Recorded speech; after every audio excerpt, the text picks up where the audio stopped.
बहुत ज्यादा बढ़ चुकी है। साथ ही वो अपनी स्टैट्स की विंडो को ओपन करता है और कहता है मेरा लेवल 15 पे अटक गया है, अब ये इससे ज्यादा नहीं बढ़ रहा, मुझे लगता है शायद मुझे बॉस से फाइट करनी है। साथ ही वो अपनी तलवार की तरफ देखता है और कहता है मेरी तलवार भी ज्यादा देर नहीं टिकेगी अगर मैं इसी तरह छोटे मॉन्स्टर से फाइट करता रहा। फिर वो सीढ़ियां उतरते हुए नीचे की तरफ चलना शुरू करता है जहाँ पर बॉस है। जिन्हों जैसे ही सीढ़ियां उतर कर नीचे जाता है तो वहाँ पर पानी होता है और उस पानी में एक बड़ा सा मॉन्स्टर होता है, एक स्नेक टाइप मॉन्स्टर। वो पानी में बड़ी ही तेजी के साथ आगे की तरफ बढ़ता है और जिन्हों पर अटैक करता है। जिन्हों अपनी तलवार को सामने करते हुए उसे ब्लॉक करता है, लेकिन उस बॉस मॉन्स्टर के अटैक की वजह से वो पीछे दीवार के साथ जाकर गिरता है और जैसे ही वो अपनी तलवार की तरफ देखता है तो उसकी तलवार टूट चुकी होती है। जिन्हों कहता है मुझे तो लगा था कि लेवल अप होने की वजह से मैं काफी ज्यादा स्ट्रॉन्ग हो चुका हूँ। उसी वक्त सामने उस बॉस मॉन्स्टर को दिखाते हैं जो कि एक स्नेक मॉन्स्टर है जिसका नाम ब्लू पॉइजन रासा का है। जिन्हों उसके नाम की तरफ देखता है और कहता है इसका नाम अभी भी ऑरेंज है, यानी कि ये इतना ज्यादा पावरफुल नहीं है। जिन्हों उस बड़े से सांप के स्केल्स को देखता है और कहता है इसकी बॉडी बहुत ज्यादा हार्ड है, मेरी तलवार इसकी बॉडी को पियर्स नहीं कर पाएगी और ना ही मेरे पंचेस इस पर काम करेंगे।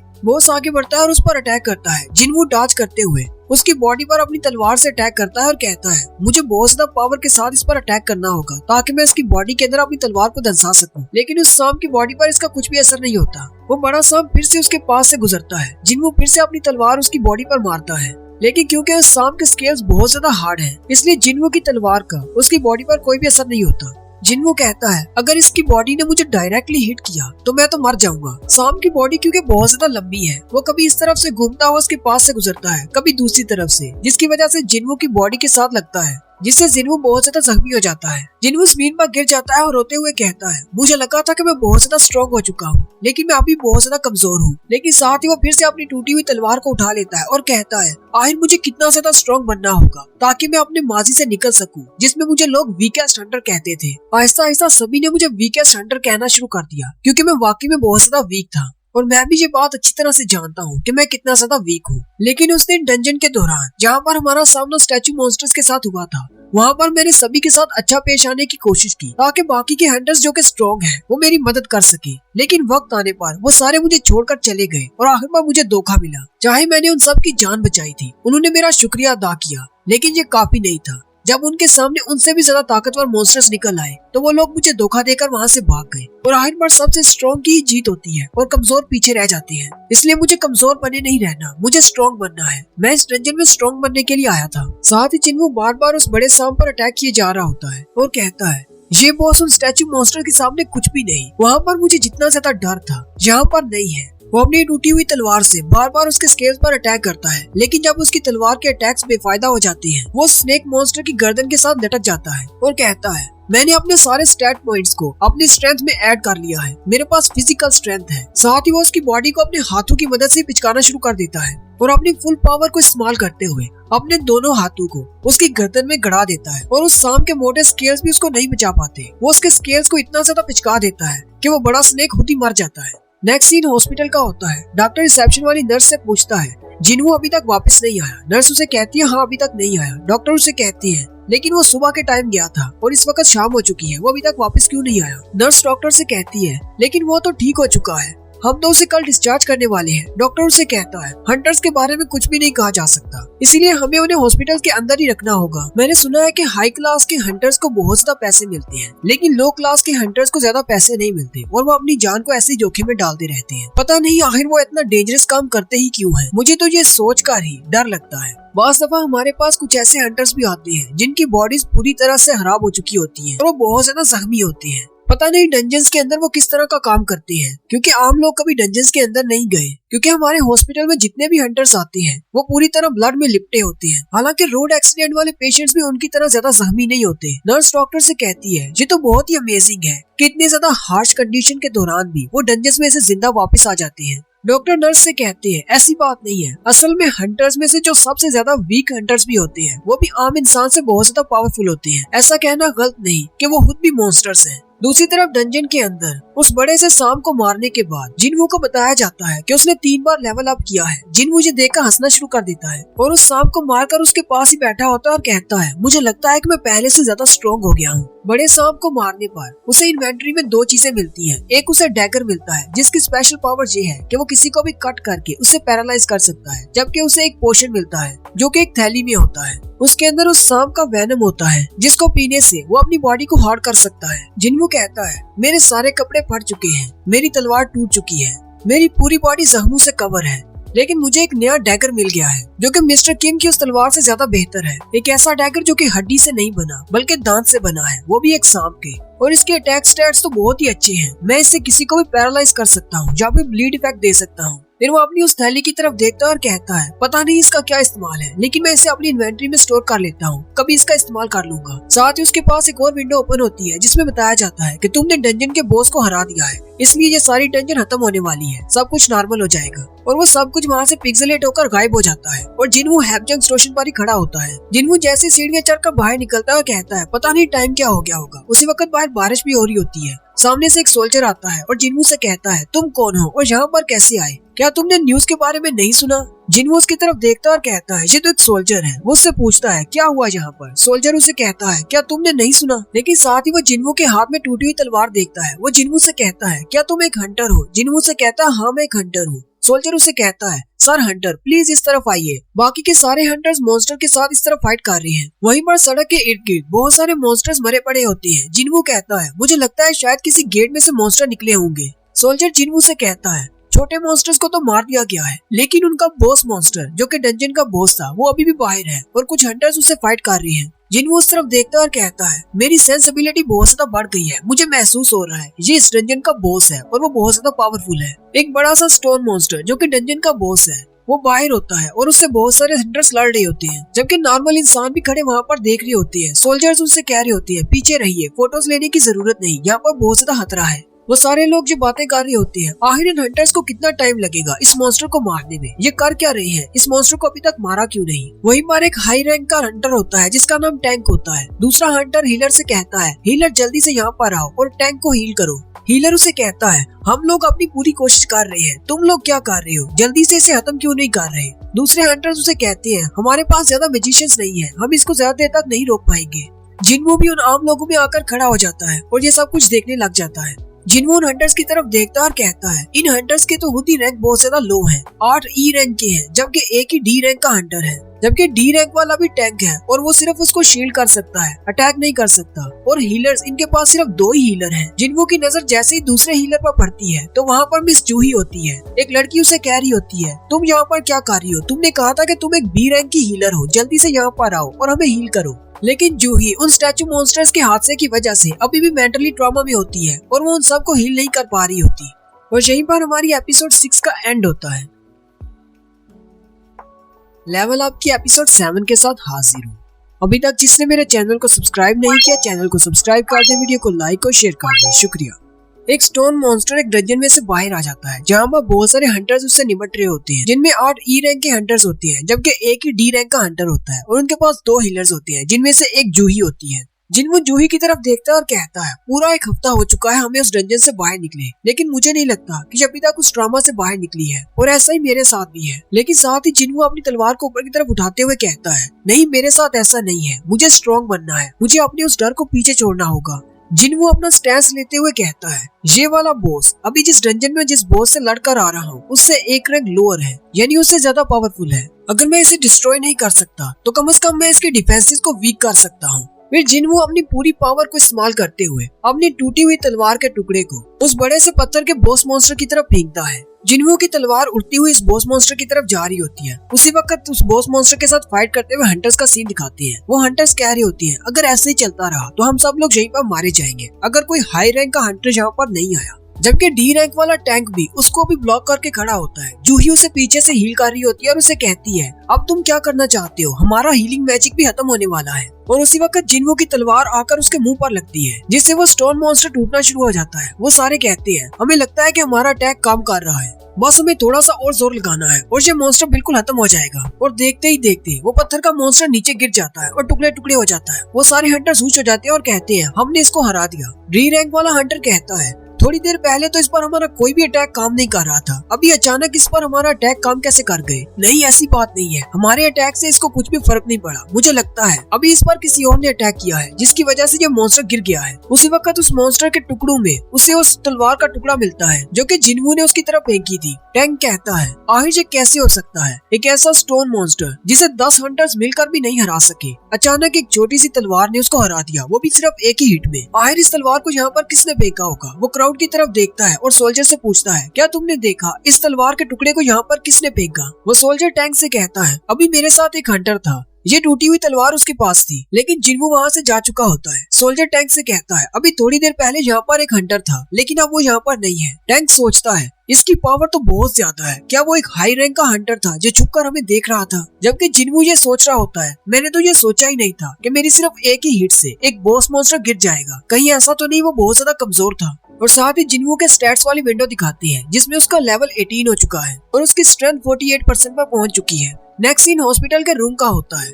जिन्वू अपने हॉस्पिटल के रूम में वापस चला जाता है और वहाँ पर भी वो वर्कआउट कर रहा होता है और अब उसके पास मसल्स भी हैं और 6 पैक्स भी हैं। वो चिन अप्स और पुश अप्स कर रहा होता है। एक नर्स जैसे कमरे में दाखिल होती है, जिन्वू सामने पुश अप्स कर रहा होता है। वो शर्माते हुए चेहरा दूसरी तरफ कर लेती है और कहती है मुझे माफ कर देना, मैं ऐसे ही कमरे में आ गई। जिन्वू उठकर खड़ा हो जाता है और अपनी शर्ट पहनना शुरू करता है, जबकि वो नर्स चुपके से उसकी तरफ देख रही होती है और कहती है जब ये पेशेंट यहाँ पर आया था क्या इसकी बॉडी पहले भी ऐसी थी? नर्स जिन्वू से कहती है क्या आज तुम डिस्चार्ज होने वाले हो? जिन्वू से कहता है हाँ मैं आज ही डिस्चार्ज होने वाला हूँ। वो नर्स शर्माते हुए अपना मोबाइल जिन्वू के सामने करती है और उससे कहती है अगर तुम बुरा न मनाओ तो क्या मुझे अपना नंबर दे सकते हो? जिन्वू भी उसकी बात सुनकर हैरान हो जाता है। वो नर्स उसे कहती है अगर तुम्हें इससे कोई मसला नहीं तो मुझे अपना नंबर दे दो। जिन्वू ये सोच रहा होता है शायद हॉस्पिटल के कोई टेस्ट रिजल्ट्स होंगे जो इन्होंने मुझे बाद में सेंड करने होंगे, चलो इसे नंबर दे देता हूँ। और फिर जिन्वू उसके मोबाइल में उसे अपना नंबर दे देता है। नेक्स्ट सीन जिन्वू के घर का होता है जहाँ पर उसकी बहन कॉलेज जाने के लिए तैयार हो रही होती है। वो जैसे बाहर जाने लगती है जिन्वू भी अपने कमरे से सोता हुआ उठकर बाहर आ जाता है और जिना से कहता है क्या तुम स्कूल जा रही हो? जिना उसे कहती है हाँ मैं स्कूल जा रही हूँ, तो तुम भी उठ गए? जिन्वू से कहता है हाँ मैं तो सुबह से ही उठा हुआ हूँ, थोड़ी देर एक्सरसाइज कर रहा था। रास्ते में जाते हुए आती हुई कारों का ध्यान रखना, किसी गाड़ी के नीचे मत आ जाना। जिना भी उसकी बॉडी देखकर हैरान हो जाती है और कहती है क्या तुम एक्सरसाइज कर रही हो? जिन्वू से कहता है हाँ मैं थोड़ी बहुत एक्सरसाइज कर रहा हूँ। जिना उसके सामने खड़ी हो जाती है और उसे कहती है तुम्हारा तो साइज भी पहले से काफी ज्यादा बढ़ गया है, मुझे नहीं पता था कि लड़कों का कद 20 साल की उम्र के बाद भी बढ़ता है। जिन्वू उसे कहता है तुम ये किस तरह की अजीब सी बातें कर रही हो, अब बस करो, अब चुपचाप स्कूल जाओ और साथ में अम्ब्रेला लेती जाना। जिना उसे कहती है लेकिन आज तो बारिश नहीं होने वाली और वैसे भी ये अम्ब्रेला बहुत ज्यादा भारी है। जिन्वू उसके बैग में रखते हुए उसे कहता है ये एक फोल्डिंग अम्ब्रेला है, इतना भी भारी नहीं, इसे अपने साथ ही रखो। वो अम्ब्रेला को उसके बैग में रख देता है और उसे बाय बोलते हुए स्कूल भेज देता है। फिर वो अपनी डेली क्वेस्ट की विंडो की तरफ देखता है तो उसकी डेली की क्वेस्ट में सिर्फ 10 किलोमीटर की दौड़ रह जाती है। जिन्वू कहता है इस रनिंग को मैं थोड़ी देर बाद पूरा कर लूंगा। फिर जिन्वू अपने मसल्स की तरफ देखता है और कहता है मेरे मसल्स तो बहुत ही जल्दी ग्रो कर रहे हैं, सिर्फ चंद हफ्तों की ट्रेनिंग के बाद ऐसा नहीं हो सकता। इसका मतलब तो यही है कि जितना मैं अपने स्टैट्स को बढ़ाता जाता हूँ उसी हिसाब से मेरी बॉडी भी चेंज होती है। फिलहाल मैंने अपनी स्ट्रेंथ को 48% पर रखा हुआ है, जिसकी वजह से मेरी बॉडी के मसल्स चेंज हो रहे हैं। मुझे लगता है कि मैंने स्ट्रेंथ स्टैट में बहुत ज्यादा पॉइंट्स को ऐड कर दिया है। अगर मैं इसी तरह पॉइंट्स को ऐड करता रहा तो कहीं ऐसा ना हो कि मैं इस तरह का दिखने लग जाऊं। जिन्वू कहता है मुझे अपनी स्ट्रेंथ को बैलेंस करना होगा, मेरे पास अभी भी 12 पॉइंट्स हैं जिन्हें मैं बाकी के स्टैट्स में भी ऐड कर सकता हूँ। मुझे स्ट्रेंथ के साथ साथ बैलेंस और एजिलिटी भी चाहिए, स्पीड भी चाहिए, इसके अलावा हेल्थ और एसेंस भी चाहिए। फिर वो अपने 12 पॉइंट्स में से 2 पॉइंट अपनी स्ट्रेंथ में बढ़ा देता है, जबकि अपनी एजिलिटी में 8 पॉइंट्स ऐड करता है और अपनी सेंस में 2 पॉइंट्स ऐड करता है। उसी वक्त जिन्वू के मोबाइल पर कॉल आती है। जिन्वू कहता है क्या ये मेरे गिल्ड की तरफ से है, लेकिन असल में वो कॉल उसके लैंडलॉर्ड की तरफ से होती है। वो कॉल को एक्सेप्ट करता है तो उसका मकान मालिक उसे कहता है तुम काफी दिनों से मेरी कॉल क्यों नहीं अटेंड कर रहे? जिन्वू से कहता है मैं डंजन में जख्मी हो गया था, इसलिए 1 हफ्ते तक हॉस्पिटल में था।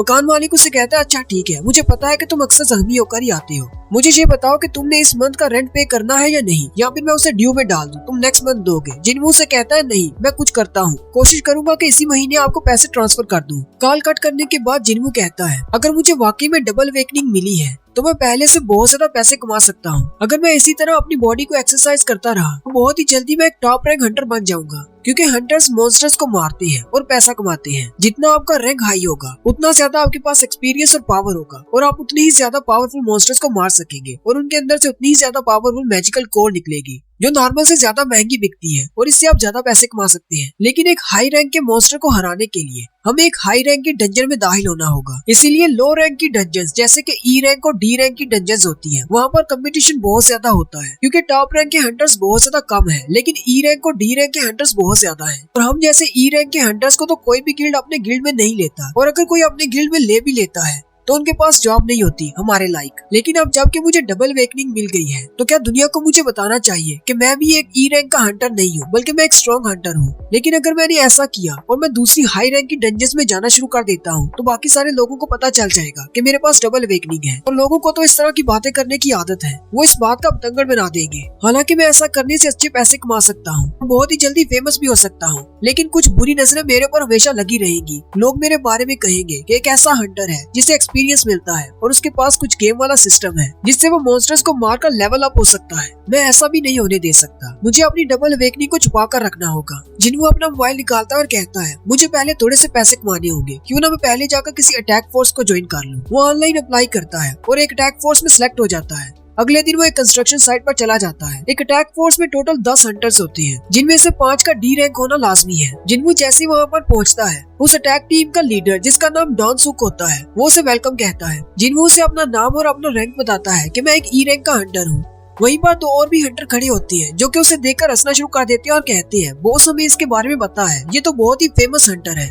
दूसरा उसे कहता है मुझे इसका नाम याद नहीं आ रहा, क्या नाम था इसका। दूसरा उसे कहता है सबसे वीक हंटर, और फिर वह दोनों हंसना शुरू कर देते हैं। बॉस उनसे कहता है बस भी करो, हमारे लिए ज्यादा जरूरी है कि हमारी अटैक फोर्स के नंबर्स पूरे होने चाहिए। बॉस जिन्हों से कहता है जैसा कि मैंने तुम्हें फोन पर ही बता दिया था, ये एक सी रैंक की डंजन है और तुम एक ई रैंक के हंटर हो, इसलिए तुम्हें फाइट नहीं करनी, तुम्हें बस हमारा सामान उठाकर जाना है। हमारे पास अपने बंदे कम है, इसलिए तुम्हें ये फॉर्म फिल करना है। मैं इसके बदले तुम्हें 2 लाख शुआन दूंगा। जिन्हों सब की तरफ देखता है और कहता है इनके पास 5 सी रैंक के हंटर्स हैं, जबकि 4 डी रैंक के हंटर्स हैं। साथ ही वो रूल के बारे में बताता है कि एक डंजन में एक अटैक फोर्स ले जाने का एक रूल है कि हमारे पास 10 लोग होने चाहिए, जिनमें से 5 कम से कम सी रैंक के होने चाहिए। उसी वक्त जिन्हों के पास एक डी रैंक का हंटर आता है और उससे कहता है मुझे लगता है कि हम दोनों ही यहाँ पर सबसे वीक हैं। वो उसे कहता है मेरा नाम जिन्हो है और मेरी उम्र 22 साल है। मैं एक डी रैंक का हंटर हूँ और मैं यहाँ पर डी रैंक्स में से सबसे कमजोर हंटर हूँ। लेकिन जिन्हो ने अपनी बॉडी पर बहुत ही महंगे इक्विपमेंट्स पहनी होती हैं। जिन्हो से देखा हैरान हो जाता है और कहता है क्या ये किसी अमीर शख्स का बच्चा है। जिन्हो कॉन्ट्रैक्ट के पेपर पर साइन कर देता है और बॉस से कहता है अब मुझे बताओ मुझे क्या करना है। बॉस से कहता है तुम्हें बस हमारा सामान उठाना है, इसमें हमारा खाना और बाकी की चीजें हैं, तुम इसे उठा लो। जिन्हों बॉस से कहता है क्या हम लोग अपने साथ हीलर नहीं लेकर जाएंगे। बॉस से कहता है नहीं, ये मेरी पर्सनल अटैक फोर्स है, इसलिए कोई भी हीलर हमारे साथ चलने को तैयार नहीं। वैसे भी हम लोग हमेशा ऐसे ही जाते हैं, अपने साथ हीलर नहीं लेकर जाते। जिन्हों उस कॉन्ट्रैक्ट को फिर से देखता है तो इसमें एक लाइन लिखी होती है कि अगर इस डंजन के अंदर मेरे साथ कुछ भी होता है तो मैं इसकी जिम्मेदारी अपने बॉस पर नहीं डालूंगा। जिन्हों कहता है इनके पास तो कोई हीलर भी नहीं, इसलिए इस लाइन को मानना थोड़ा सा मुश्किल है। बाकी के हंटर्स बॉस से कहते हैं बॉस चलो जल्दी से अंदर चलते हैं, वैसे भी हम सारे मॉन्स्टर्स को मार देने वाले हैं, इसलिए इन बच्चों को समझाने की जरूरत नहीं। जिन्हों से कहता है परेशान होने की जरूरत नहीं, मैं भी तुम्हारे साथ हूँ, अगर कुछ होता है तो मैं तुम्हें प्रोटेक्ट करूंगा। जिन्हों उसकी तरफ देखकर हंसना शुरू कर देता है। फिर जिन्हों उनके बैग्स उठा लेता है। फिर वो सारे लोग डंजन में जाने के लिए रेडी हो जाते हैं। बॉस उनको बताते हैं कि यहाँ पर कंस्ट्रक्शन का काम रोक दिया गया है, इसलिए यहाँ पर हमारे अलावा कोई भी नहीं है। जिन्हों से कहता है यहाँ पर जो बॉस था जो काम करवा रहा था उसने 9 करोड़ वॉन लिए और यहाँ से चला गया, ओवरसीज चला गया है। यहाँ पर काम करने वाले वर्कर्स और सारे फंडर्स जो कि इस बिल्डिंग को फंड कर रहे थे वो सारे बहुत ज्यादा मुश्किल में पड़ चुके हैं। जिन्हों से कहता है लेकिन तुम ये सारी बातें मुझे क्यों बता रहे हो। जिन्हों फिर से जिन्हों से कहता है ये दोनों बैग्स तो बहुत ज्यादा भारी होंगे, क्या तुम्हें मदद चाहिए। जिन्हों से कहता है कोई बात नहीं, मैं उन्हें उठा लूंगा। जिन्हों से कहता है क्या तुम हमेशा इसी तरह चुप रहते हो। जिन्हों से कहता है नहीं ऐसी बात नहीं है, तुम ही बस कुछ ज्यादा बोल रहे हो। जिन्हों हंसते हुए से कहता है क्या मैंने तुम्हें परेशान कर दिया, असल में लोग मुझे ज्यादा सीरियसली नहीं लेते, हंटर बनना मेरी एक हॉबी है। जिन्हों उसकी सारी बातें सुनकर बहुत ज्यादा पक रहा होता है। वो लोग डंजन के गेट के सामने पहुंच जाते हैं। बॉस उनसे कहते हैं हम लोग पहुंच गए। वो सारे कहते हैं इस डंजन का गेट तो नॉर्मल से बहुत ज्यादा बड़ा है। बॉस का साथी उसे कहता है क्या तुम्हें पक्का पता है कि ये एक सी रैंक की डंजन है। बॉस उसे कहता है हाँ मुझे पक्का पता है, गिल्ड वालों ने कंफर्म करके बताया है कि ये एक सी रैंक की डंजन है, मैंने बहुत सारे लोगों को यहाँ पर आते और जाते देखा है। जिनहो डंजन के गेट को देखकर घबरा जाता है। जिनवू से कहता है, क्या तुम डंजन में पहली बार आए हो? जिनवू से कहता है, डंजन के गेट के साइज का बड़ा होना मैटर नहीं करता। गिल्ड वाले उसके अंदर से निकलने वाली एनर्जी पर डिसाइड करते हैं कि इस डंजन को कौन सा रैंक देना है, बी रैंक या उससे ऊपर की रैंक की डंजन्स को सिर्फ बड़े हंटर गिल्ड्स वाले ही सॉल्व करते हैं। लेकिन तुम्हें सही बात बताऊं तो मेरा भी यह पहली बार है। मैं अभी सी रैंक की डंजन में पहली बार जा रहा हूँ। बॉस उनसे कहते हैं, चलो ठीक है, मैं अंदर जा रहा हूँ, तुम लोग भी मेरे पीछे आ जाओ। फिर वो सारे बॉस के पीछे उस डंजन के अंदर चले जाते हैं और यहीं पर हमारी एपिसोड 7 का एंड होता है। हेलो गाइस, कैसे हैं आप सब लोग? मैं हूं आपका दोस्त अरसलान और आप देख रहे हैं मेरा चैनल पिक फ्लिक्स। हाजिर हूं लेवल अप की एपिसोड 8 के साथ। जिनवू कुछ पैसे कमाने के लिए एक अटैक फोर्स को ज्वाइन करता है जिसमें टोटल 10 लोग होते हैं। वो लोग एक सी रैंक की डंजन में जाते हैं। उस अटैक फोर्स के बॉस का नाम डोंगसुक होता है। डोंगसुक उनसे कहता है, चलो ठीक है, मैं अंदर जा रहा हूँ, तुम लोग भी मेरे पीछे पीछे आ जाओ। फिर वो सारे लोग डंजन के गेट से अंदर चले जाते हैं। जैसे वो डंजन के अंदर जाते हैं, अंदर बहुत ज्यादा अंधेरा होता है। डोंगसुक अपने दोस्त से कहता है, यहाँ पर तो बहुत ज्यादा अंधेरा है, मेरे लिए कुछ लाइट जलाओ। उसका दोस्त अपनी मैजिकल पावर्स को इस्तेमाल करते हुए फायर क्रिएट करता है जिससे डंजन में लाइट हो जाती है। वो सामने देखते हैं तो बहुत सारी सुरंगें होती हैं और सामने कोई भी मॉन्स्टर नहीं होता। वो लोग ये देखकर बहुत ज्यादा हैरान हो जाते हैं और कहते हैं, यहाँ पर तो बहुत सारी गुफाएं हैं और बहुत सारे रास्ते हैं, लेकिन यहाँ पर कोई भी मॉन्स्टर क्यों नहीं है? जिनहो जिनवू से कहता है, क्या कोई ऐसी डंजन भी होती है जहाँ पर मॉन्स्टर्स नहीं होते? जिनवू से कहता है, जरा खामोश रहो, मुझे कोई आवाज आ रही है। जिनवू साथ ही सोचना शुरू कर देता है और कहता है, अगर यहाँ पर अंधेरा है तो इसका मतलब यहाँ के मॉन्स्टर्स को लाइट पसंद नहीं होगी। और ऐसा नहीं है कि इस डंजन में मॉन्स्टर्स नहीं है, ऐसा है कि मॉन्स्टर्स ने अपने आप को अभी तक जाहिर नहीं किया। नॉर्मली डंजन्स के अंदर बहुत ज्यादा लाइट्स होती हैं, लेकिन अगर ऐसे मॉन्स्टर्स हो जिनको अंधेरे से फर्क नहीं पड़ता, यानी उनकी आंखें ही नहीं होती, तो ऐसी डंजन्स उन मॉन्स्टर्स के लिए बिल्कुल ठीक है। साथ ही जिनवू चिल्लाकर उन सब से कहता है, इस डंजन के मॉन्स्टर्स इंसेक्ट टाइप हैं, यानी कि 4 टांगों वाले कीड़े मकोड़े। ये सुनते ही बाकी के सारे हंटर्स भी रेडी हो जाते हैं। वो सारे कहते हैं, कहीं ऐसा तो नहीं ये किसी चींटी का घोंसला हो। और साथ ही उन्हें बहुत सारी चींटियों के चलने की आवाज आनी शुरू हो जाती है जो कि उन्हीं की तरफ आ रही होती है। वो बहुत ज्यादा घबरा जाते हैं और कहते हैं, पता नहीं कौन सी टनल में से वो बाहर निकलेंगी, लेकिन हमें नजर क्यों नहीं आ रही। जिनवू फिर चिल्लाकर उन सब से कहता है, वो सामने से नहीं आ रही बल्कि ऊपर से आ रही है। ऊपर की तरफ भी एक टनल होती है जिसमें से वो सारी चूड़ियां नीचे की तरफ आ रही होती है। बॉस उन सब से कहते हैं, अपने मैजिक का इस्तेमाल करो और उन सबको नीचे लेकर आओ। फिर उन सबको मारते हैं। फिर वो सारे उन चूड़ियों को मारना शुरू कर देते हैं। यहाँ पर बाकी सारे मॉन्स्टर्स के साथ फाइट कर रही होती है। जिनवू वहीं पर बैग पकड़ कर खड़ा होता है और उन सबको एनालाइज कर रहा होता है। जिनवू कहता है, इन सारे सी रैंक के हंटर्स का आपस में बहुत ही अच्छा तालमेल है। मुझे लगता है कि शायद इसी वजह से इनको अपने साथ हीलर रखने की जरूरत नहीं पड़ती। इनके बॉस तो बहुत ही अच्छा है, डोंगसुक इनके साथ बहुत ही अच्छे से पेश आता है और बाकी के हंटर्स भी उसका भरपूर साथ दे रहे हैं। फिर वो जिनहो की तरफ देखता है और कहता है, जिनहो हालांकि इसको इतना ज्यादा एक्सपीरियंस नहीं है, लेकिन इसके इक्विपमेंट्स बहुत ही अच्छे और महंगे हैं। इस वजह से ये भी मॉन्स्टर्स के साथ फाइट कर पा रहा है। हर कोई अपना बेस्ट दे रहा है, लेकिन सिर्फ मैं यहाँ पर सामान पकड़ कर खड़ा हूँ। उसी वक्त एक चूंटी उसकी तरफ भी आती है। जिनवू उस चूंटी को किक मारता है और वो चूंटी मर जाती है। डोंगसुक अपने साथियों से कहता है, हम लोग इंटरेस्ट को क्लियर करने के बाद वापस चलेंगे, इसलिए जल्दी करो और इस इंटरेस्ट को साफ करो। जितने भी मॉन्स्टर रह गए हैं सबको मार डालो। थोड़ी देर में वो सारी चींटियों को मार देते हैं। बॉस उन सब से कहते हैं, जल्दी से सारे क्रिस्टल्स को इकट्ठा करो, फिर हम इन सारे क्रिस्टल्स को 9 लोगों में बांट देंगे। बॉस के साथी कहते हैं, ये तो हमारा फेवरेट पार्ट है, ये सभी में क्रिस्टल्स बांटे जाएंगे। डोंगसुक जिनवू के पास आता है और उसे कहता है, तुम्हें कैसे पता चला कि मॉन्स्टर्स ऊपर से आने वाले हैं? जिनवू से कहता है, मुझे बस ऐसा लगा इसलिए मैंने कह दिया। डोंगसुक उसे कहता है, तुम्हारी सेंसेस तो बहुत ही तेज हैं। बॉस जिनवू का शुक्रिया अदा करते हैं और कहते हैं, तुम तो वाकई में बहुत ही अच्छी हो, लेकिन इतना भी ज्यादा अच्छा होना तुम्हारे लिए बेहतर नहीं और छोटी डिटेल पर ध्यान देना तुम्हारे लिए जरूरी नहीं। उसी वक्त बॉस का एक साथी उसे कहता है, बॉस यहाँ पर आओ, मुझे तुम्हें कुछ दिखाना है। ग्राउंड पर चूंटियों के टुकड़े पड़े होते हैं। दोस्त उसे कहता है, बॉस ये टुकड़े हमारी वजह से नहीं हुए, क्योंकि हम लोग या तो मैजिक का इस्तेमाल कर रहे थे या फिर तलवारों का। डोंगसुक भी ये देखकर बहुत ज्यादा हैरान हो जाता है और कहता है, आखिर ऐसा किसने किया होगा? क्या ये मॉन्स्टर्स आपस में ही लड़ रहे थे, या फिर ऐसा हो सकता है कि इस डंजन में इन मॉन्स्टर से भी ज्यादा कोई ताकतवर मॉन्स्टर्स हैं, या फिर इस डंजन के बॉस ने ये सब कुछ किया होगा? असल में उन चूंटियों की ये हालत जिनवू ने की है, क्योंकि वो उनको किक्स मार रहा था जिसकी वजह से वो टुकड़े टुकड़े हो जाती थी। जिनवू जिनहो से पूछता है, तुम्हारी ये शील्ड और ये तुम्हारी तलवार ये बहुत ज्यादा महंगी लगती है। जिनहो से कहता है, असल में ये मेरी पहली रेड है, इसलिए मेरे फादर ने बहुत ज्यादा खर्चा किया है और मेरी सेफ्टी पर पूरा ध्यान दिया है। लेकिन तुम ये क्यों पूछ रहे हो? जिनवू से कहता है, मुझे नहीं पता, लेकिन मुझे लगता है कि तुम्हें थोड़ा सा सावधान रहना चाहिए। जिनवू डोंगसुक की तरफ देख रहा होता है और उसे बहुत ही बुरी फीलिंग आ रही होती है। फिर वो सारे लोग बॉस को मारने के लिए बॉस के रूम की तरफ आगे चल पड़ते हैं। जिनवू कहता है, इस डंजन का लेआउट बिल्कुल एक मेज की तरह का है। इसलिए हमें ज्यादा फाइट का सामना करना नहीं पड़ा, लेकिन हमें अपना रास्ता नहीं मिल रहा। वैसे मुझे इस सब से क्या लेना देना है, मेरा काम सिर्फ बैगेज को उठाना है। मुझे मॉन्स्टर्स के साथ फाइट करने की जरूरत नहीं। बिना किसी फाइट के मुझे अच्छी खासी रकम मिल रही है, तो मुझे फाइट करने की क्या जरूरत है। लेकिन साथ ही जिन्हों कहता है, मेरा सिस्टम मुझे बार बार एक बात कह रहा है कि छिपकली से सावधान रहना। पता नहीं यहाँ पर छिपकली कौन सी है, या तो वो बॉस मॉन्स्टर छिपकली है या फिर कुछ और। फिर वो लोग चलते हुए बॉस के रूम के बहुत ज्यादा करीब पहुंच जाते हैं। वहाँ पर भी बहुत सारी चींटियों की लाशें पड़ी होती है। डोंग सुक उनसे कहता है, यहाँ पर तो बहुत सारी चींटियां मरी पड़ी हैं। मुझे लगता है कि ये सब कुछ बॉस ने किया होगा।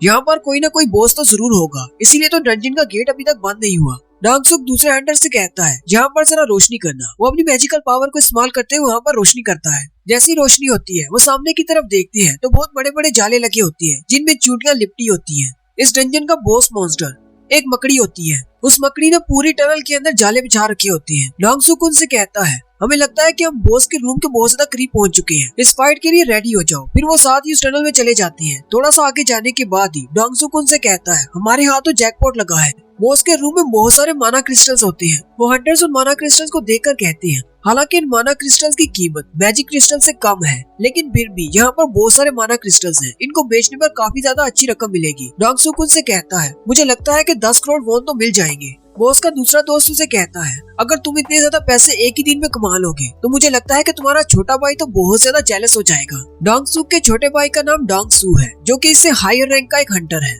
और वो ज्यादा पैसे कमाने के लिए अमेरिका चला गया, जहाँ पर जाकर वो डंजन्स को क्लियर करता है। डोंग सुक उन सारे माना क्रिस्टल्स को देखकर कहता है, मेरा भाई ने मुझे कभी अपना भाई नहीं माना क्योंकि उसका रैंक मुझसे हायर है, लेकिन मैं इन सारे माना क्रिस्टल से बहुत सारा पैसा इकट्ठा करूंगा, जिससे मैं अपनी मैन पावर को बहुत ज्यादा बढ़ा लूंगा और मेरी स्क्वाड बड़ी हो जाएगी। फिर उसे पता चलेगा कि मैं भी किसी काम की चीज हूँ।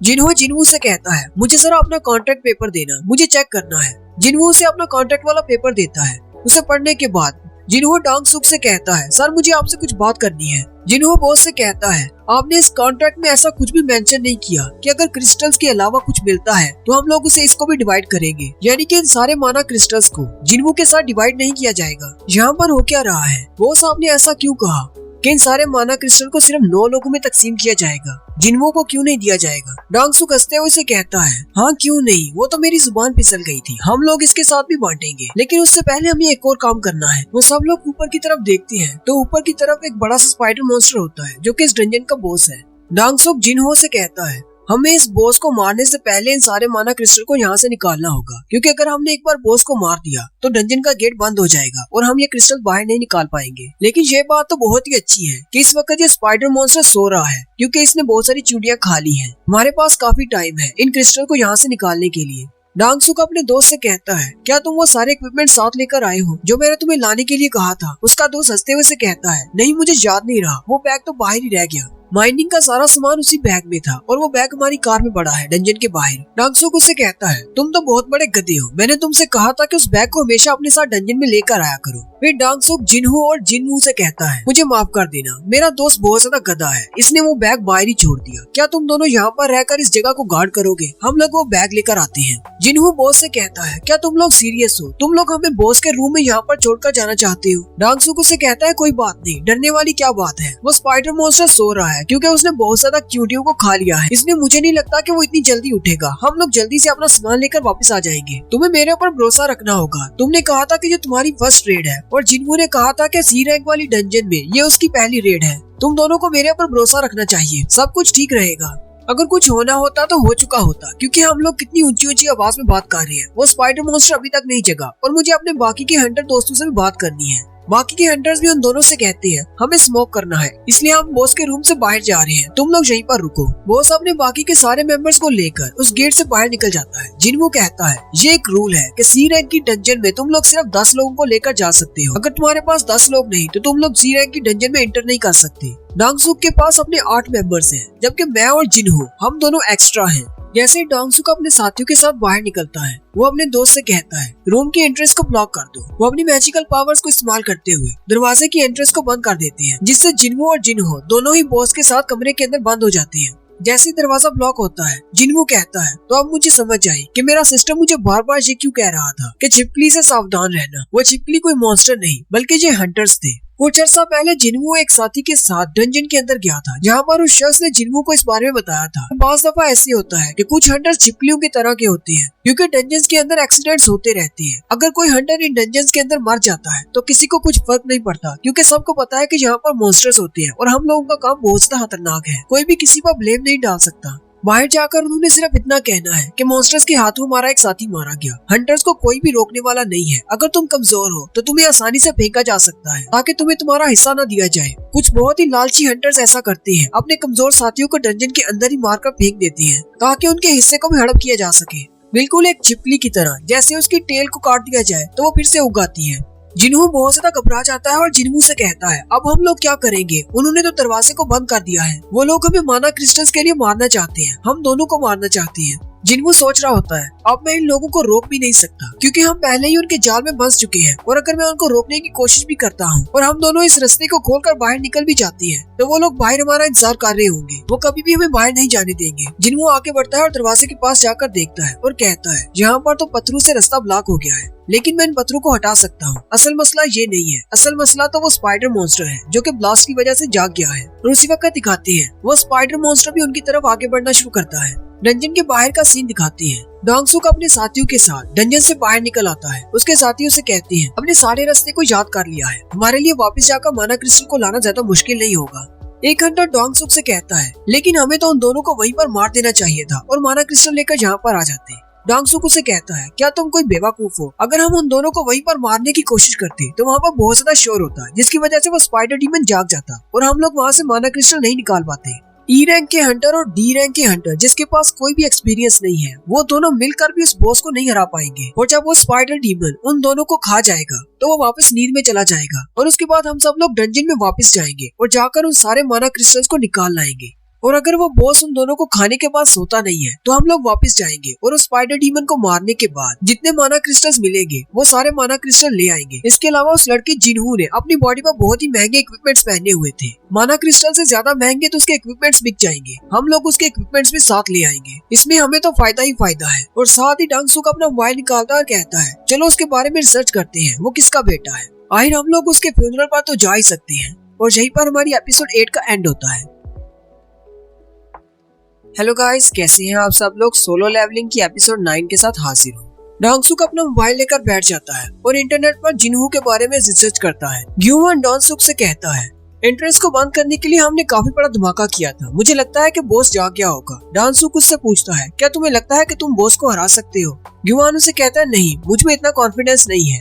डोंगसुक उसे कहता है, मुझे भी नहीं लगता कि मैं भी उस बॉस को हरा सकता हूँ, इसलिए मुझे नहीं लगता कि 2 लो रैंक के हंटर्स इस डंजन में से जिंदा बाहर निकल सकते हैं बॉस का सामना करने के बाद। डंजन के अंदर का सीन दिखाते हैं। जिन्हू के सामने खड़ा हो जाता है और उसे कहता है, तुम मेरे पीछे रहना, मैं कुछ सोचता हूँ। जबकि जिन्हू स्पाइडर मॉन्स्टर की तरफ देखकर ये सोच रहा होता है, इसकी तो बहुत सारी आंखें हैं, जबकि बहुत बड़ी बड़ी टांगे हैं, इसके पावर लेवल तो बहुत ज्यादा है। लेकिन साथ ही उसे स्टैचू मॉन्स्टर की याद आती है और वो आगे बढ़ जाता है और कहता है, जो भी हो, ये उस स्टैचू मॉन्स्टर के सामने कुछ भी नहीं। जिन्हू से कहता है, पीछे रहना, मैं इसको संभालता हूँ, और अपना डैगर निकाल लेता है। जिन्हू से पूछता है, आखिर तुम क्या करने वाले हो? जिन्हू से कहता है कि मैं इसे मारने वाला हूँ। जिन्हू उसकी बात सुनकर परेशान हो जाता है और कहता है, लेकिन तुम तो एक लो रैंक के हंटर हो, तुम इस मॉन्स्टर को कैसे मार सकते हो? कहीं तुम्हारा दिमाग तो नहीं खराब हो गया? तुम एक ई रैंक के हंटर हो, अगर तुम बी रैंक के हंटर भी होते तब भी तुम्हें सी रैंक के बॉस को हराने के लिए बहुत सारे हंटर्स की जरूरत पड़ती। तुम इसका सामना नहीं कर पाओगे, हमें यहाँ से भागने का सोचना चाहिए। जिन्हू कहता है, ये तो बिल्कुल ठीक कह रहा है, अपनी डबल अवेकनिंग के बाद भी मैं अभी बहुत ज्यादा कमजोर हूँ, मैं इस मॉन्स्टर का सामना नहीं कर सकता। लेकिन फिर भी मुझे यहाँ पर प्रेशर महसूस नहीं हो रहा, मुझे जरा भी डर नहीं लग रहा।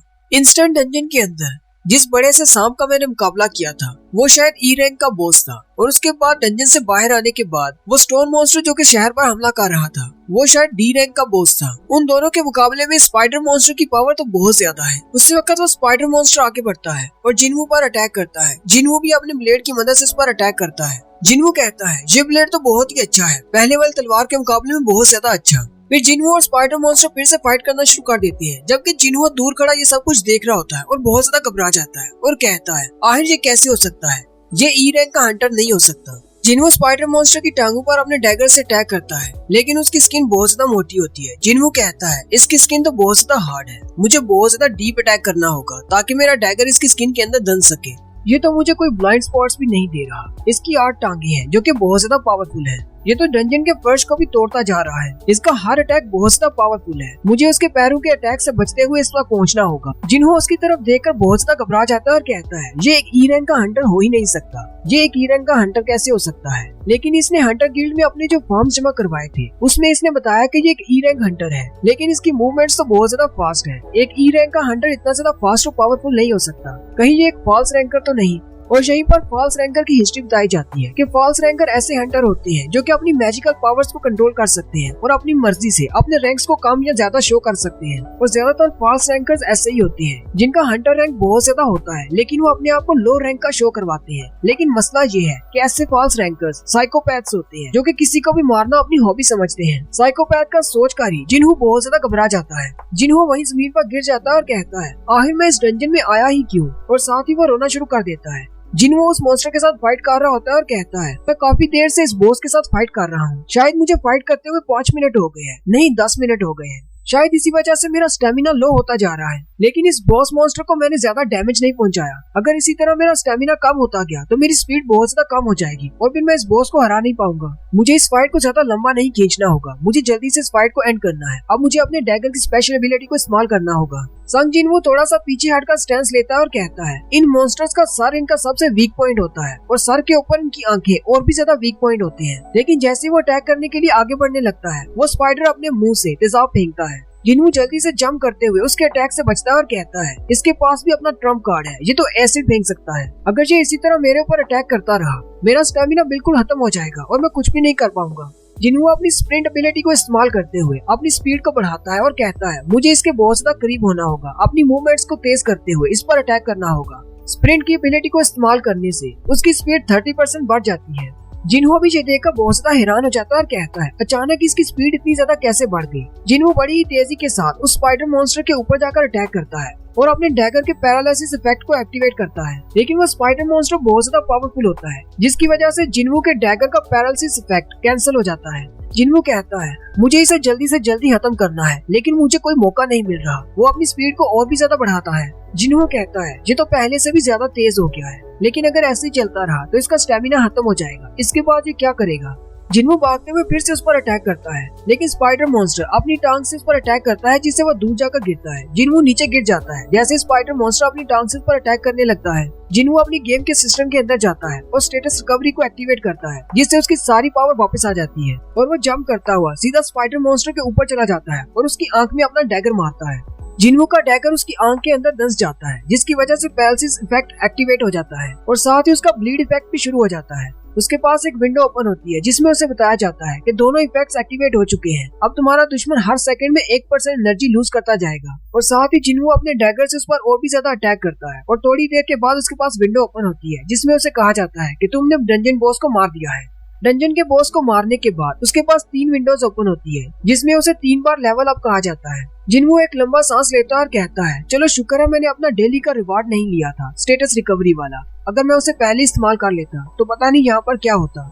जिन्हों ये देखकर बहुत ज्यादा हैरान हो जाता है और कहता है आखिर इसने एक डंजन बॉस को कैसे हरा दिया, वो भी अकेले, आखिर ये कैसे हो सकता है। जिन्हों कहता है हो ना हो ये वाकई में एक साइकोपैथ फॉल्स रैंकर है। वो जिन्हों की तरफ देखता है तो जिन्हों अपने डैगर की मदद से उस स्पाइडर मॉन्स्टर के अंदर से उसके मैजिकल कोर्स निकाल रहा होता है। स्पाइडर मॉन्स्टर को मारने पर 10 मैजिकल कोर निकलते हैं। जिन्हों उन सारे क्रिस्टल्स को उठा लेता है और जैसे वहाँ से जाने लगता है जिन्हों उसे कहता है सर मेरी बात सुने। जिन्होंने वो बैग्स उठा लिए होते हैं और उसे कहता है सर अगर आप चाहें तो अपने सारे मैजिकल क्रिस्टल्स को इन बैग्स में भर सकते हैं, मैं आपके लिए ये सारे बैग्स उठाऊंगा। साथ ही वो बैग में से पानी की बोतल निकालते हुए उसे कहता है सर आपको प्यास लगी होगी, सर आप ये पानी पी लें। जिन्हों ये देखकर हैरान हो जाता है और कहता है अब इसको क्या हो गया, ये अचानक ऐसे क्यों बिहेव कर रहा है। जिन्हों भागता हुआ जाता है और माना क्रिस्टल्स को तोड़ना शुरू कर देता है और उन्हें बैग में भरता हुआ कहता है अब जबकि हमारे पास सारे क्रिस्टल्स हैं हम इन सारे क्रिस्टल्स को बाहर ले जाएंगे। उसी वक्त डंजन के इंट्रेस्ट पर फिर से धमाका होता है और इंट्रेस्ट खुल जाती है। डांगसुक और उसके सारे साथी वापस आ जाते हैं। वो लोग जैसे ही अंदर दाखिल होते हैं वो स्पाइडर मॉन्स्टर को मरा हुआ देखकर बहुत ज्यादा हैरान हो जाते हैं और कहते हैं ये दोनों तो अभी तक जिंदा है, लेकिन ऐसा कैसे हो सकता है, और बॉस भी मर चुका है। क्या इन दोनों ने मिलकर उस बॉस को मार दिया? कहीं ऐसा तो नहीं था कि ये बॉस स्पाइडर बहुत ज्यादा कमजोर था। वो लोग जिन्हों की तरफ देखते हैं और कहते हैं उसके इक्विपमेंट्स काफी ज्यादा महंगे हैं और वो वैसे भी एक डी रैंक का हंटर है, हमें लगता है शायद इसी ने उस बॉस को मारा होगा। डांगसुक भी जिन्हों की तरफ देखता है और कहता है मुझे लगता है कि इसी ने बॉस को मारा है, मैंने तो इसे बहुत ज्यादा अंडर एस्टिमेट किया। इसके अलावा तो हो ही नहीं सकता। एक ई रैंकर जिसे सबसे वीकेस्ट हंटर कहा जाता है, वो इसकी क्या मदद कर सकता है? उसने इस मॉन्स्टर को नहीं मारा होगा। मुझे लगता है कि जिन्हो काफी ज्यादा पावरफुल है और इसके इक्विपमेंट्स में कौन सी एबिलिटीज है ये नहीं पता, इसलिए हम नहीं चाहते कि इसको अपना दुश्मन बना ले। फिलहाल हमारी बेहतरी इसी में है कि हम इसे अपने साथ मिला लें और जिन्हो को मार डालें। डांगसुक का साथियों से कहता है अब हमें क्या करना होगा। डांगसुक उसे कहता है हमें उस डी रैंक के हंटर को अपने साथ मिलाना है ताकि वो दूसरे को मार डाले। डांगसुक जिन्हो से कहता है मैंने तुम्हारे बारे में रिसर्च की है, तुम्हारे इक्विपमेंट्स बहुत ज्यादा फ्लैशी थे, इसलिए मैंने पता किया कि तुम कौन हो। तुम तो एक बहुत ही अमीर बाप की औलाद हो। जिन्हो उसे कहता है तो इस बात का इससे क्या ताल्लुक है। डांगसुक उसे कहता है मैंने तुम्हारे फादर के साथ बात की है इस बारे में, इसीलिए हम लोग यहाँ पर हैं। मैंने तुम्हारे फादर से कहा है कि हम लोग उसके बेटे को इस डंजन से जिंदा बाहर लाएंगे, लेकिन एक शर्त है, तुम्हें संग जिन्हू को मारना होगा। ये बात सुनते ही जिन्हू बहुत ज्यादा हैरान हो जाता है और कहता है कहीं तुम पागल तो नहीं हो गए, मैं इसको कैसे मार सकता हूँ। डांगसुक उसे कहता है कि तुम्हारे पास सिर्फ यही एक रास्ता है, जिन्हू को मारो और हमारे ग्रुप में शामिल हो जाओ, हम तुम्हें यहाँ से जिंदा बाहर ले जाएंगे। अगर तुम इसे यहाँ पर नहीं मारोगे तो हम तुम दोनों को यहीं पर मार देंगे। बाहर तुम घबरा किस बात से रहे हो, यहाँ पर कोई भी नहीं देखने वाला। अगर तुम इसको मार देते हो तो बाहर जाकर तुम्हें कोई भी नहीं पूछेगा। कहीं तुम सिर्फ एक ई रैंक के हंटर से डर तो नहीं रहे, जल्दी करो और इसे मार डालो। जिन्हू की तरफ देखता है और कहता है सर मैं ऐसा कुछ भी नहीं करने वाला। जिन्हू से कहता है कोई बात नहीं, मुझे पता है, मैं ये बात अच्छी तरह से जानता हूँ कि हमेशा ताकतवर के सामने कमजोर को ही झुकना पड़ता है और मैं यहाँ पर सबसे कमजोर हूँ, तो आखिर पर मुझे ही धोखा दिया जाएगा। जिन्हू की बात सुनकर जिन्हू अपने इक्विपमेंट्स उठा लेता है और अपनी तलवार लेकर जिन्हू के सामने खड़ा हो जाता है और डांगसुक से कहता है मैं इसे प्रोटेक्ट करूंगा। डांगसुक उसे कहता है कि बच्चे तुम गलती कर रहे हो, तुम्हें इसकी साइड नहीं लेनी चाहिए, तुम्हें हमारी साइड पर होना चाहिए, हम तुम्हें यहाँ से जिंदा बाहर लेकर जाएंगे। डांगसुक का मैजिशियन दोस्त उसे कहता है अब हमें क्या करना होगा। डांगसुक उसे कहता है अमीर बाप की औलाद को मारना हमारे लिए अच्छा नहीं रहेगा, पहले इस ई रैंक के हंटर को मार डालो, उसके बाद देखते हैं इसका क्या करना है। डांगसुक अपनी तलवार निकाल लेता है और उन दोनों से कहता है क्या तुम दोनों ने आज से पहले कभी किसी इंसान को मारा है। उसी वक्त जिन्हू के पास एक विंडो ओपन होती है जिसमें उसे एक इमरजेंसी क्वेस्ट दी जाती है और इस क्वेस्ट के रूल्स भी वैसे ही होते हैं। अगर वो अपनी क्वेस्ट को पूरा नहीं करेगा तो उसे पेनल्टी दी जाएगी और उसे उस पेनल्टी को पूरा करना होगा और उसकी इमरजेंसी क्वेस्ट ये होती है कि उसे 8 दुश्मनों को मारना है। जिन्हू ये देखकर बहुत ज्यादा हैरान हो जाता है और कहता है आखिर ये सिस्टम मुझे अचानक से ऐसा क्यों कह रहा है। डांगसुक का मैजिशियन दोस्त आगे बढ़ता है और उस पर अटैक करता है। वहाँ पर एक जोरदार धमाका होता है, जिन्हू पीछे की तरफ गिर जाता है। डांगसुक जिन्हो से कहता है अब उसकी फिक्र करना छोड़ो, वो मर चुका है, तुम हमारी साइड पर आ जाओ, अभी भी तुम्हारे पास एक चांस है। जिन्हो उनकी बात सुनकर रोना शुरू कर देता है और कहता है तुम सब लोग कातिल हो। जबकि जिन्हो पीछे दीवार के साथ जाकर गिरता है, कहता है आखिर मैं ये बात कैसे भूल सकता हूँ कि डंजन के अंदर सिर्फ वही कामयाब होती है जो ज्यादा पावरफुल है, हमेशा कमजोर को धोखा दिया जाता है। मैं इस बात को कैसे भूल गया, मैं हमेशा से गलत सोच रहा था। कितनी बार डंजन के अंदर जाते हुए मरते मरते बचा हूँ, हर बार अपनी बॉडी को हील करने के बाद मैं फिर से डंजन के अंदर चला जाता। इस वक्त मेरा सिस्टम मुझे कह रहा है कि सामने 8 लोगों को मार डालो जो कि मेरे दुश्मन हैं, क्योंकि वो सारे मेरी जान लेना चाहते हैं। अगर मैं इस क्वेस्ट को पूरा नहीं करता तो मेरी पेनल्टी डेथ होगी, क्योंकि मेरा हार्ट रुक जाएगा और मैं मर जाऊंगा। अब मेरे पास सिर्फ एक ही रास्ता बचा है, या तो मैं इन 8 को मार डालूं या फिर खुद मर जाऊं। फिर जिन्हू अपना फैसला कर लेता है और कहता है मुझे इन 8 को मारना होगा, और वो उठकर खड़ा हो जाता है। जिन्हू कहता है मैं इस सिस्टम से स्ट्रॉन्ग नहीं बन रहा, बल्कि ये सिस्टम मुझे स्ट्रॉन्ग बना रहा है। अब ये बात बहुत ज्यादा वाज़ेह हो चुकी है कि ये सिस्टम मुझे इस्तेमाल कर रहा है और मैं इस सिस्टम को इस्तेमाल कर रहा हूँ अपने फायदे के लिए। फिर जिन्हू उन सब को मारने के लिए उन सब के सामने खड़ा हो जाता है और यहीं पर हमारी एपिसोड 9 का एंड होता है। एक्सप्लेनेशन अच्छी लगी हो तो कमेंट करके जरूर बताएं, चैनल को सब्सक्राइब कर दें, वीडियो को लाइक और शेयर कर दें। शुक्रिया। हेलो गाइस, कैसे हैं आप सब लोग। मैं हूं आपका दोस्त अरसलान और आप देख रहे हैं मेरा चैनल पिक फ्लिक्स। हाजिर हूं लेवल अप की एपिसोड 10 के साथ।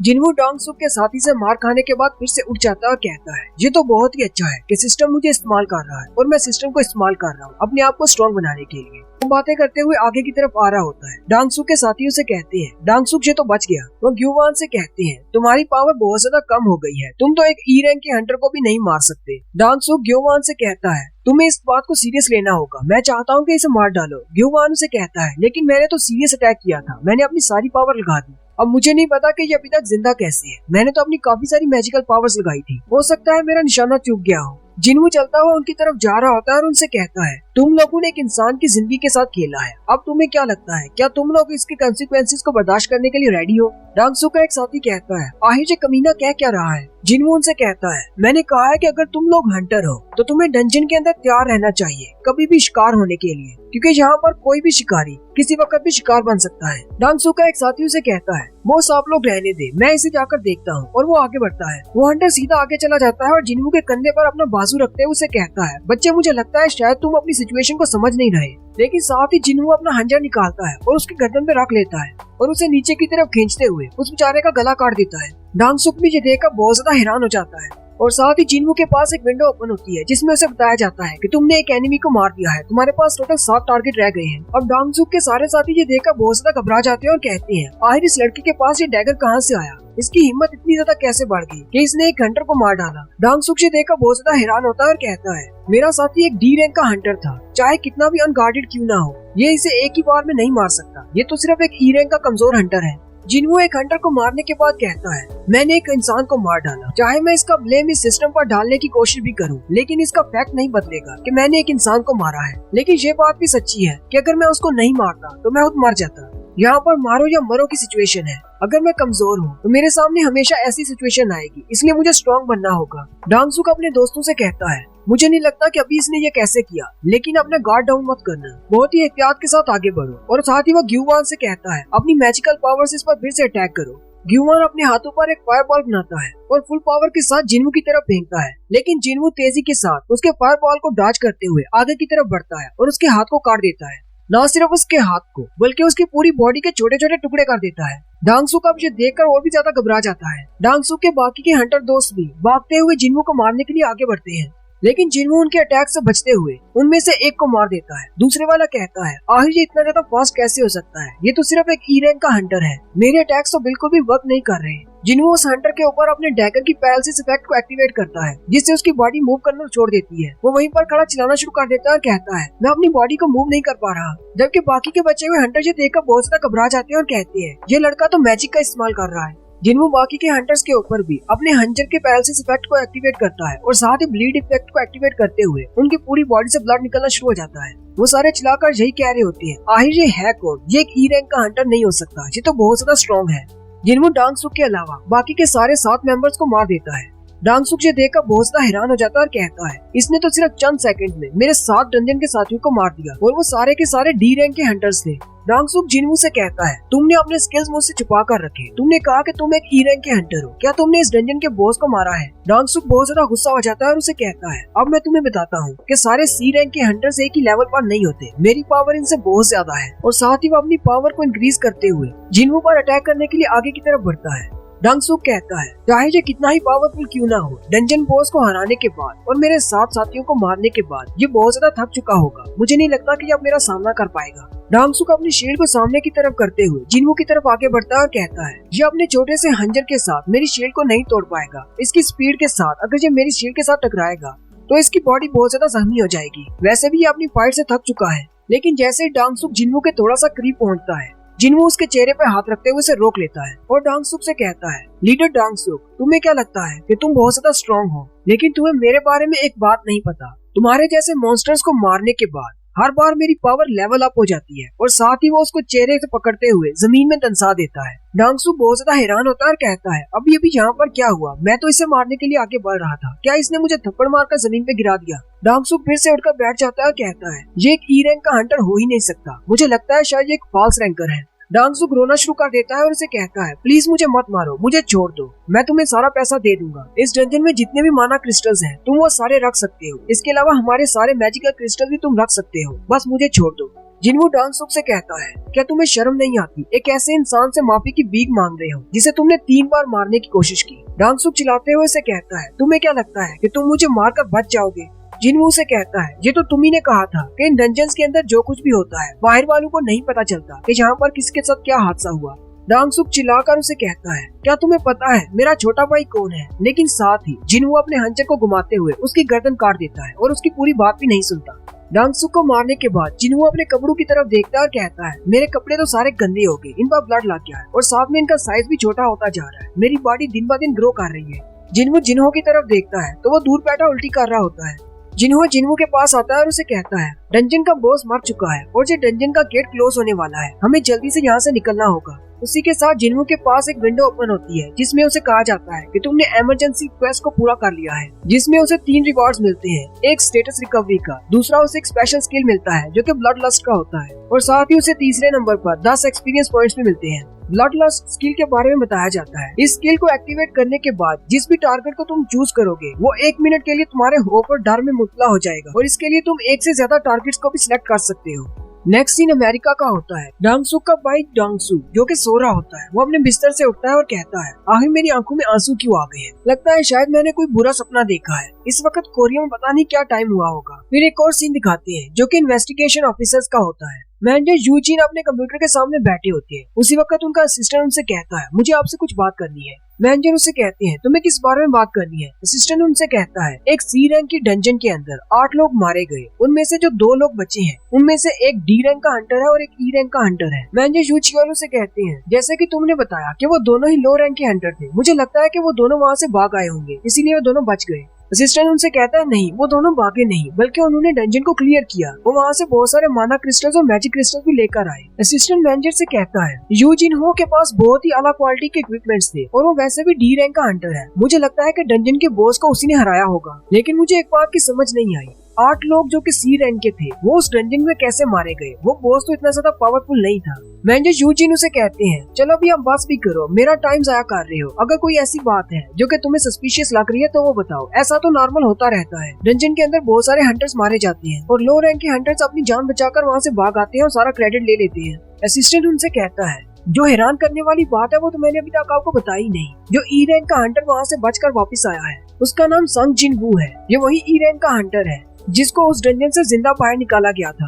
मैनेजर उसे कहते हैं, तुम्हारा उस पर शक जायज है, लेकिन वो एक अवेकनर नहीं है। हमने उसे माना क्रिस्टल के साथ परखा था, उसकी पावर लेवल तो सिर्फ 10 पॉइंट पर थी और हमारा माना क्रिस्टल बहुत ज्यादा परफेक्ट है। वो एक ए रैंक के मॉन्स्टर से हासिल किया गया है और वैसे भी डबल अवेकनिंग हर किसी हंटर को नहीं मिलती, इसलिए तुम्हें उस पर शक करने की जरूरत नहीं, उसकी ज्यादा छानबीन करने की जरूरत नहीं है। असिस्टेंट उनसे कहता है, मैं भी ऐसा ही सोच रहा था कि हमें इसके बारे में ज्यादा सोचने की जरूरत नहीं, लेकिन असल मसला ये नहीं है। असल मसला तो ये है कि उस डंजन के अंदर एक हंटर मारा गया जिसका छोटा भाई अमेरिका में है।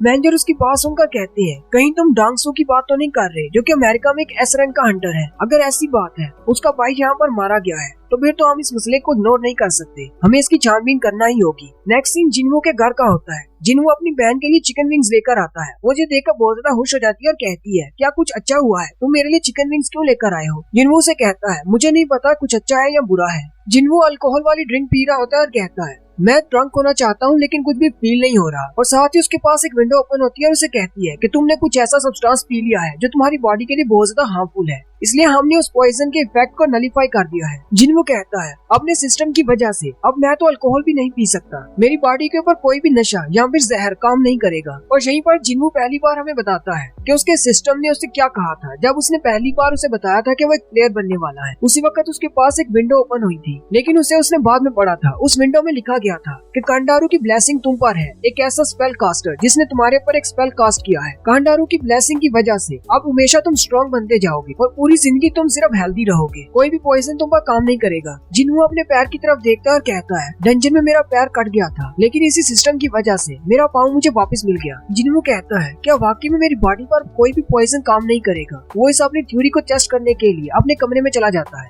जिनवू अपने कमरे में जाते ही अपने पास से वो पोशन वाली थैली निकालता है जिसके अंदर रासाका का जहर होता है। वो जहर को जल्दी से पी जाता है और कहता है, अगर ऐसी बात है तो मेरी बॉडी इस जहर को भी हैंडल कर लेगी। उसी वक्त उसका सिस्टम उसे बताता है कि तुम्हारी बॉडी के अंदर एक जहर चला गया है, हमने उसे नलीफाई कर दिया है। ये देखकर जिनवू कहता है, ये तो वाकई में काम करता है, मेरी बॉडी पर कोई भी पॉइजन काम नहीं करता। उसी वक्त उसकी छोटी बहन अंदर आती है और उसे कहती है, क्या तुम किसी जिन्हो को जानते हो? तुम्हारे मोबाइल पर वो कॉल कर रहा है, तुम्हारे बारे में पूछ रहा है। नेक्स्ट सीन कैफे पैनी का होता है। जिन्हो जिन्हो से मिलने के लिए कैफे पैनी पर जाता है। जिन्हो वहाँ पर पहले से मौजूद होता है। वो जिन्हो को देखते ही कहता है, सर यहाँ पर आ जाए, मैंने आपके लिए सीट बुक करवाई है। जिन्हो से कहता है, तुमने मेरा नंबर कहाँ से ढूंढा? जिन्हो से कहता है, गिल्ड में मेरे कुछ कनेक्शंस हैं, इसलिए आपका नंबर आसानी से मिल गया, क्या आप कॉफी पियेंगे? जिन्हो से कहता है, नहीं, काम की बात करो, मुझे नहीं लगा था कि हम दोनों दोबारा मिलेंगे। जिन्हो से कहता है, मुझे तो आपसे मिलना ही था, आपने मेरी जान बचाई है। जिन्हो से कहता है, तुमने अपने सारे माना क्रिस्टल्स और अपने मैजिक कोर क्रिस्टल्स मुझे दे दिए थे, जिनसे मैंने 1 मिलियन और 8,000 कमाए। और दूसरी बात, तुमने बाहर आकर किसी को मेरे बारे में नहीं बताया कि उन 8 लोगों को मैंने मारा था। जिन्हो से कहता है, वो सब लोग हमें मारना चाहते थे, अगर हम लोग उन्हें नहीं मारते तो वो हमें मार देते, आपने बिल्कुल ठीक किया, वैसे भी हम लोग हंटर्स हैं। हमारा सामना ऐसी मुश्किलात से होता रहता है। साथ ही जिन्हों ये सोच रहा होता है ये लड़का एक फॉल्स रैंकर है, मुझे इसके साथ इन्वॉल्व नहीं होना क्योंकि ये लोग साइकोपैथ्स होती है, ये किसी वक्त भी मुझे मार सकता है। लेकिन मुझे अपने काम के लिए इसके पास आना पड़ा। संग जिन्हों उससे कहता है तो फिर तुमने मुझे यहाँ पर क्यों बुलवाया है, जल्दी से अपना काम बताओ। जिन्हों उसे कहता है मैं अपनी एक पर्सनल अटैक फोर्स बनाना चाहता हूँ और मैं चाहता हूँ कि आप उसमें शामिल हो जाएं। हम लोग डंजन्स में जाकर रेड्स किया करेंगे। जिन्हों साथियों से मना कर देता है। जिन्हों से कहता है लेकिन मैंने तो अभी अपनी पूरी बात कही ही नहीं। और यहीं पर हमारी एपिसोड 10 का एंड होता है। एक्सप्लेनेशन अच्छी लगी हो तो कमेंट करके जरूर बताएं। चैनल को सब्सक्राइब कर दें, वीडियो को लाइक और शेयर कर दें। शुक्रिया। हेलो गाइस, कैसे हैं आप सब लोग। सोलो लेवलिंग की एपिसोड 11 के साथ हाजिर। जिन्हों को कैफे पैनी पर बुलवाता है और उसे कहता है मैं अपनी एक पर्सनल अटैक फोर्स बनाना चाहता हूँ और मैं चाहता हूँ कि तुम मेरी फोर्स को ज्वाइन करो। जिन्हों से कहता है नहीं। जिन्हों साथ ही उठकर खड़ा हो जाता है और वहाँ से जाने लगता है। जिन्हों से कहता है मैं तो यहाँ पर सुनने के लिए आया था कि तुम मुझसे क्या चाहते हो, लेकिन मेरा कोई इरादा नहीं है तुम्हारी पर्सनल अटैक फोर्स को ज्वाइन करने का। जिन्हों से कहता है तुम्हें बस मेरे साथ 20 बार जाना है डंजन के अंदर, प्लीज मेरा ये काम कर दो। मॉन्स्टर्स को मारने पर हमें जो कुछ भी मिलेगा मैं उसमें से तुम्हें तुम्हारा शेयर लाजमी दिया करूंगा। जिन्हों से कहता है लास्ट टाइम तुम्हें जरा भी एक्सपीरियंस नहीं हुआ, तुम्हें पता होना चाहिए कि डंजन्स के अंदर हम सिर्फ मॉन्स्टर्स को नहीं मारते बल्कि बाज़ दफा हमें हंटर्स को भी मारना पड़ता है। ये तुम जैसे अमीर बच्चों के खेलने की कोई स्पोर्ट्स नहीं है। मुझे तो लगा था कि इतने सारे हंटर्स को अपने सामने मरता हुआ देखकर तुम दोबारा डंजन में जाने से भी डरोगे, लेकिन ऐसा कैसे हो सकता है, कहीं तुम पागल तो नहीं होगे या फिर तुम एक गिल्ड मास्टर बनना चाहती हो। जिन्हों से कहता है हाँ मैं गिल्ड मास्टर बनना चाहता हूँ और साथ ही वो रोना शुरू कर देता है और जिन्हों से कहता है प्लीज मेरी पूरी बात तो सुन लो। जिन्हों से कहता है मैंने तुम्हें बता दिया कि मैं गिल्ड मास्टर बनना चाहता हूँ, लेकिन मुझे लाइसेंस रिसीव करने के लिए एक्सपीरियंस की जरूरत है। वैसे तो कोई भी हंटर इस लाइसेंस को रिसीव कर सकता है, लेकिन लाइसेंस के लिए एक शर्त है कि जिस हंटर को ये लाइसेंस इशू किया जाएगा वो 20 बार डंजन के अंदर गया होना चाहिए। एक बार तो मैं तुम्हारे साथ डंजन में जाकर आ चुका हूँ, अब मुझे सिर्फ 19 बार और डंजन में जाना है, फिर मुझे लाइसेंस मिल जाएगा। हाँ, उसके लिए मुझे एक रिटन टेस्ट भी देना होगा, लेकिन मेरा ब्रेन बहुत ज्यादा तेज है, मैं वो रिटन टेस्ट पास कर लूंगा, मैं पूरी तरह श्योर हूँ। जिन्हों से कहता है मैंने सुना है कि तुम एक बहुत बड़े बाप की औलाद हो जो कि एक आर्किटेक्चर बिजनेस का मालिक है। जिन्हों से कहता है हाँ तुमने बिल्कुल ठीक सुना है, मैं ये सब कुछ इसीलिए कर रहा हूँ अपनी कंपनी को हासिल करने के लिए, और ये मेरे डैड के ऑर्डर्स हैं। उन्होंने मुझे कहा है कि मैं एक हंटर गिल्ड क्रिएट करूँ जिससे हमारी कंपनी को बहुत ज्यादा फायदा होगा। साथ ही जिन्हों कहता है डंजन्स बहुत ज्यादा डेंजरस जगह होती है, लेकिन डंजन के अंदर से बहुत ज्यादा ट्रेजर निकलता है जिससे आप बहुत ज्यादा पैसा कमा सकते हैं। सिर्फ मैजिक कोर क्रिस्टल्स और माना क्रिस्टल्स ही नहीं बल्कि मॉन्स्टर्स की डेड बॉडीज को हम बिल्डिंग मटेरियल के लिए भी इस्तेमाल कर सकते हैं। डंजन में हर चीज हमारी दुनिया में इस्तेमाल हो सकती है, इसीलिए बड़े बड़े बिजनेसमैन और बड़ी बड़ी कंपनियों की ये ख्वाहिश होती है कि वो अपने गिल्ड क्रिएट करें ताकि इन डंजन से ज्यादा पैसा कमाया जा सके। जिन्हों से कहता है मेरे डैड का इरादा है कि वो एक एस रैंक के हंटर को अपने गिल्ड का मास्टर बनाएंगे और मेरा बड़ा भाई उस गिल्ड का वाइस मास्टर होगा। जिन्हों से कहता है अगर मैं गलत नहीं हूँ तो इस वक्त पूरे कोरिया में सिर्फ 9 ही एस रैंक के हंटर्स हैं, जिनमें से 8 तो गिल्ड के साथ रजिस्टर्ड हैं। सिर्फ एक ही एस रैंक का हंटर बचता है जिसका नाम मिन बियोंग है, लेकिन वो तो रिटायर हो चुका है। तुमने कहा कि तुम्हारा भाई वाइस मास्टर बनना चाहता है, लेकिन एक एस रैंक के हंटर और तुम्हारे भाई के दरमियान तो बहुत ज्यादा फर्क है। जिन्हों से कहता है हाँ तुम बिल्कुल ठीक कह रहे हो, मेरा भाई बहुत ज्यादा टैलेंटेड है लेकिन उसका रैंक लोअर है, इसलिए तो हम उसको गिल्ड का मास्टर नहीं बना सकते, इसलिए वो एक वाइस मास्टर बनेगा। जिन्हों से कहता है मुझे लगता है कि शायद तुम वाइस मास्टर बनना चाहते हो, इसलिए तुम इन डंजन्स के अंदर जाकर एक्सपीरियंस हासिल करना चाहते हो ताकि उसके बाद तुम अपने फादर को मना सको कि वो तुम्हें वाइस मास्टर बना दे। जिन्हों से कहता है हाँ तुमने बिल्कुल ठीक कहा, वैसे भी तुम एक फॉल्स रैंकर हो और तुमने अपनी एबिलिटीज को दूसरे से छुपा कर रखा है। अगर तुम्हें इसी तरह अपनी एबिलिटीज को छुपाते हुए डंजन्स के अंदर जाना है तो तुम्हें एक गिल्ड की जरूरत होगी। मैं तुम्हें अपने गिल्ड में शामिल करूंगा जहाँ पर तुम ई रैंक के हंटर बनकर ही डंजन्स के अंदर जा सकते हो। जिन्हों सोचता है किसी भी हायर रैंक के हंटर के साथ डंजन के अंदर जाना खतरे से हाली नहीं, मुझे सर के साथ ही जाना होगा। मुझे लगता है शायद इनका रैंक बी है या फिर इससे भी ज्यादा हो सकता है। इन्होंने सी रैंक की डंजन के अंदर एक सी रैंक के बॉस को हराया था और साथ ही 8 सी रैंक के हंटर्स को मारा भी था। अगर मैं दूसरे किसी हंटर के साथ जाता हूँ तो मुझे अपनी जान का डर रहेगा, लेकिन सर पर मैं भरोसा कर सकता हूँ, इसलिए मुझे इन्हीं के साथ जाना है। जिन्हों से कहता है अगर मैं तुम्हें ज्वाइन करता हूँ तो मुझे क्या मिलेगा। जिन्हों अपने पास से कुछ पेपर्स निकालता है और जिन्हों के सामने करते हुए कहता है जरा इसे देखो। जिन्हों जैसे उसे देखता है तो वो बहुत ज्यादा चौंक जाता है। नेक्स्ट सीन सुबह का होता है। जिन्हों एक्सरसाइज करने के लिए बाहर निकलता है तो उसकी बहन भी साथ आ जाती है। जिन्हों अपनी बहन से कहता है तुम मेरे पीछे क्यों आ रही हो। जिन्हों उसे कहती है मैं भी तुम्हारी तरह एक्सरसाइज करना चाहती हूँ, तुम तो देखो कितनी जल्दी एक्सरसाइज करके इतने लंबे हो गए हो। जिन्हों उसे कहता है अच्छा ठीक है पीछे मत रह जाना। फिर वो दोनों रनिंग शुरू करते हैं। भागते हुए जिनवू अपनी बहन से कहता है, अगर तुम्हें कहीं से अचानक 3 बिलियन वॉन मिल जाए तो तुम क्या करोगी? उसकी बहन उसे कहती है, पता नहीं, लेकिन तुम क्यों पूछ रहे हो? जिना उसे कहती है, हो सकता है मैं अपने लिए एक बड़ा सा घर खरीद लूं या फिर उन्हें बैंक में जमा करवा दूं। जिनवू से कहता है, और बाकी के पैसों का क्या करोगी? जिना उसे कहती है, पता नहीं, मुझे समझ नहीं आ रही। जिना उसे कहती है, लेकिन तुमने 3 बिलियन का ही क्यों कहा? क्या कोई बात है जो तुम मुझसे करना चाहते हो? साथ ही जिनवू तेजी से भागना शुरू कर देता है और उसे पीछे छोड़कर आगे चला जाता है।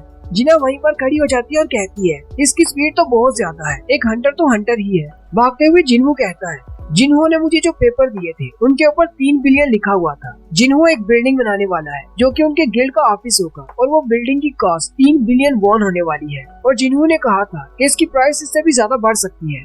जिन्हों उसकी बात सुनकर बहुत ज्यादा हैरान हो गया था, क्योंकि 3 बिलियन वॉन की रकम जिन्हों के लिए बहुत ज्यादा है। जिन्हों से कहता है, सिर्फ 19 बार डंजन के अंदर जाने के लिए तुम्हें इतना महंगा ऑफिस क्रिएट करने की क्या जरूरत है? जिन्हों से कहता है, मेरे लिए ये कोई बड़ी रकम नहीं है, कल को मैं गिल्ड का मास्टर बन जाऊंगा तो इतनी ज्यादा रकम तो मैं आसानी से कमा लूंगा। जिन्हों की ये बात सुनकर वो सोचने में मजबूर हो जाता है। जिन्हों कहता है, अब मुझे क्या करना चाहिए? नॉर्मली मुझे इतने ज्यादा पैसे देखकर मना तो नहीं करना चाहिए। मैं ये बात अच्छी तरह से जानता हूँ कि मैं एक बहुत ही यूनिक हंटर हूँ। अगर मैं एक रीवेकनर भी हूँ, फिर चाहे मैं एक रीवेकनर ही क्यों ना हूँ, मैं एक स्पेशल रीवेकनर हूँ। ऐसा कोई भी हंटर नहीं होगा जो कि मॉन्स्टर्स को मारने पर लेवल अप होता है। क्या पता शायद इसी तरह लेवल अप होते हुए मैं एक दिन एस रैंक तक पहुँच जाऊँ या फिर एस रैंक से भी ज्यादा स्ट्रॉन्गर हो जाऊँ, फिर मैं भी 3 बिलियन आसानी से कमा सकता हूँ। जिन्हों से कहता है, लेकिन मेरी एक शर्त है, मैं तुम्हारे साथ डंजन के अंदर जाऊंगा। जिन्हों से कहता है, मुझे अपनी शर्त बताओ, मैं तुम्हारी सारी शर्तें पूरी करूंगा। जिन्हों से कहता है, मेरी शर्त ये है कि डंजन के अंदर सिर्फ हम दोनों जाएंगे, हमारे अलावा कोई भी नहीं जाएगा। जिन्हों बहुत ज्यादा घबरा जाता है और उसे कहता है, हम लोग सी रैंक की डंजन्स में जाने वाले हैं, क्या आपको लगता है कि सिर्फ हम दोनों मिलकर सी रैंक की डंजन्स को क्लियर कर सकते हैं? जिन्हों से कहता है, हाँ तुमने